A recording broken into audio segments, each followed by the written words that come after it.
السلام عليكم ورحمة الله وبركاته. الأهلي عمل الصح زي ما حمدي فتحي عمل الصح، أو زي ما كهربا حطها صح. ولكن في البداية يا سادة، يا ريت اللي مش مشترك معانا في القناة يتكرم علينا باشتراك في القناة ولايك على الفيديو دعما لحبيبك واخوك سوبر اهلاوي. لو حضرتك اول مرة تشوفنا او اول مرة تتابعنا تكرم علينا باشتراك في القناة ولايك على الفيديو. والاهلي عمل الصح يا ساده، وبعت 3 شكاوي لثلاث جهات رياضيه مختلفه. ال3 شكاوي لاول جهه رياضيه الاتحاد المصري لكره القدم، والتاني لرابطه الانديه، والتالتة للجنه الانضباط في الاتحاد المصري لكره القدم، بعد تطاول وتنمر واهانه رئيس نادي الزمالك على الكابتن محمود الخطيب كابتن محمود عبد المنعم كهربا. بعد إهانة كهربا والتطاول على كهربا والتنمر على كهربا وأبشع الألفاظ، لما نشوف اتحاد الكرة ولجنة الانضباط ورابطة الأندية هتعمل إيه مع رئيس نادي الزمالك، وقرار الشطب قريب، ولو ما اتخذوش أي قرارات ضد رئيس نادي الزمالك زي ما النادي الأهلي قال لاتحاد الكرة او قال للجنة الانضباط انتوا عملتوا ايه، كمان استفسروا عن ال6 شكاوي اللي بعتوا من النادي الاهلي قبل كده للجنة الانضباط، وقال لهم انتوا عملتوا ايه. الاهلي بيستفسر دلوقتي في حين ان لجنة الانضباط ما ردتش على النادي الاهلي او اتخذت اي قرارات. كده الاهلي مش هيسكت تاني، خلاص زمن السكوت عدى وفات، بطل الاهلي يسكت. لكن الاهلي هيعمل ايه؟ هياخد الشكوى. هو كده عمل الصح ان هو تقدم في البداية للاتحاد المصري، بعد كده هياخد الشكوى ويطلع بيها على مين؟ على المحكمة الدولية في سويسرا.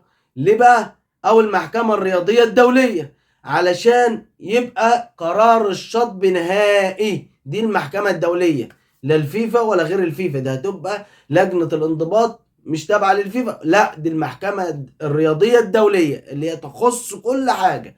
هيوديهم بقى الفيديو اللي هو فيه سب وتنمر وقصف واهانة وتطاول على لاعب زي محمود عبد المنعم كهربا وكذا حاجة. طبعا منها بقى ان شاء الله باذن الله نتمنى عقوبة رادعة، وما كانش من الاتحاد المصري ولجنة الانضباط في اتحاد الكرة المصري، يبقى بعد كده هيروحوا على لجنة او على المحكمة الرياضية الدولية في سويسرا، هي اللي هتحكم وهي اللي هتجيب الشطب النهائي ان شاء الله لمرتضى منصور. علشان بعد كده بدل ما هو رئيس نادي الزمالك لا ينفع رئيس الزمالك ولا ليه علاقة بالرياضة، ويشوف له اي حاجة تاني يتكلم فيها هو وفرقة هزاز الرؤوس، الناس اللي معاه اللي شغالة تطبل له. ويا سادة، الاهلي اختتم استعداداته لمباراة بكرة ان شاء الله امام البنك الاهلي. ودايما مباراة الاهلي والبنك الاهلي دايما بتبقى معقربة، زي ما قلت قبل كده على مباراة الاهلي والمصري قبلها بيوم، وقلت ان شاء الله نخلي بالنا لان مباراة الاهلي والمصري دايما برضو بتبقى فيها حاجات كده ايه ربنا ما يجيبها تاني.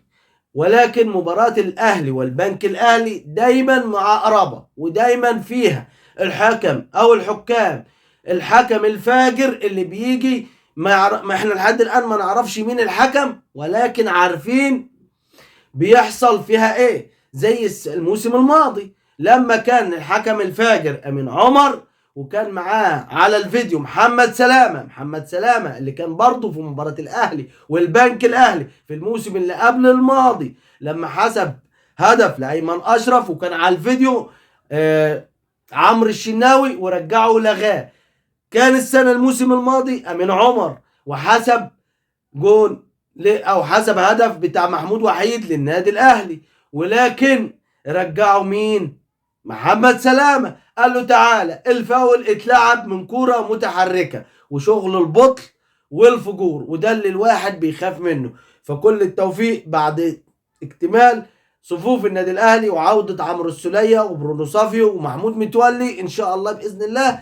كل التوفيق بكره، ونخلي بالنا اكتر واكتر باذن الله في مباراه البنك الاهلي، لان دي مباراه زيها زي مباراه الزمالك كلها ب3 نقط، وان شاء الله التوفيق للنادي الاهلي.